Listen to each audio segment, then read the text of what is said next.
Have you ever noticed how, as soon as you overthink something, it starts falling apart? It's not because you lack skill or talent. It's because too much thinking ties your mind into knots. Let me tell you a story about a man who learned this the hard way. This man was no ordinary person. He was known far and wide as the magician of locks. With his exceptional talent, he could open any lock, no matter how old, rusty, or complex. Locks that had been abandoned for decades, with keys long lost, would snap open in seconds when he worked his magic. People were fascinated by him. They invited him to exhibitions to demonstrate his skills, handed him ancient locks as challenges, and applauded as he effortlessly unlocked each one. His fame soared.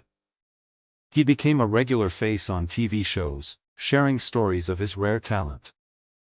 Wherever he went, people marveled at his expertise.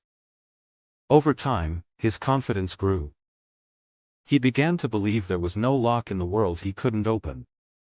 One day, a wealthy businessman approached him with a unique challenge. "There's a grand competition happening in the city," he said.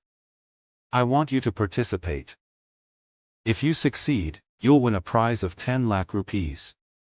The magician was intrigued and excited.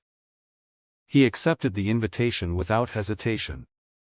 A competition, he thought, would only solidify his reputation further. On the day of the event, the atmosphere was electric.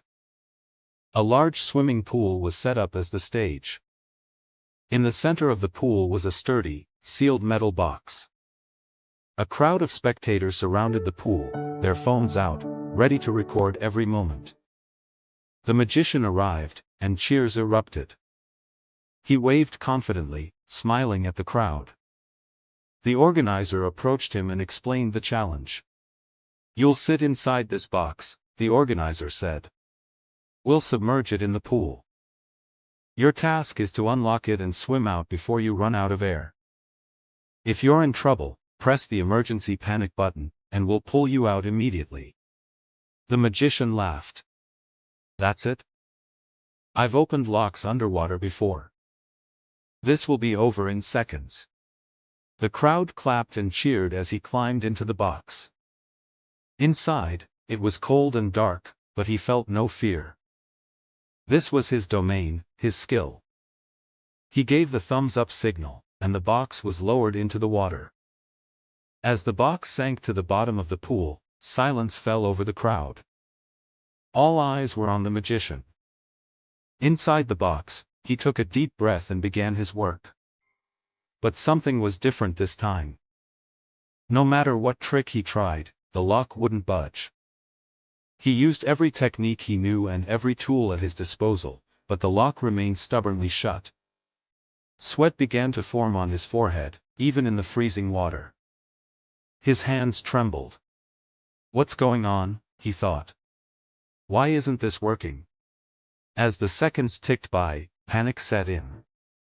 The silence inside the box was deafening, and the pressure of the water above him felt heavier with each passing moment. "What if I fail? What if I can't do this? Everyone is watching. They'll all laugh at me." The more he thought, the worse it got. His chest tightened, and his breathing grew shallow. His mind raced with fear and embarrassment. "I've opened 1,000 locks. Why can't I open this one?" He tried again, but his hands had become clumsy. His thoughts were louder than his instincts. The harder he worked, the further success seemed to slip away. Finally, his air was running out. In that moment of desperation, he realized something. "If I don't stop overthinking, I'll lose my life over a lock." With shaking hands, he pressed the panic button. The team above acted quickly, pulling the box out of the water. As the lid opened, the magician gasped for air, his face pale with shame. He could hear murmurs from the crowd. He avoided their eyes, his confidence shattered.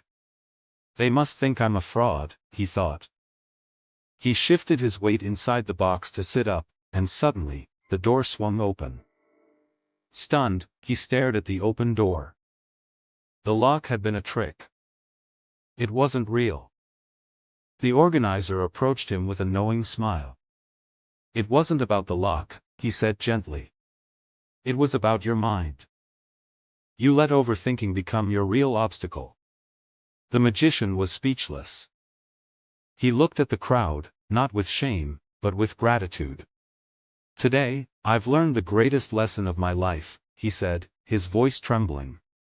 Overthinking can make even the simplest things impossible. Sometimes, we need to trust ourselves and act without fear. In life, the greatest battles are often fought in our minds.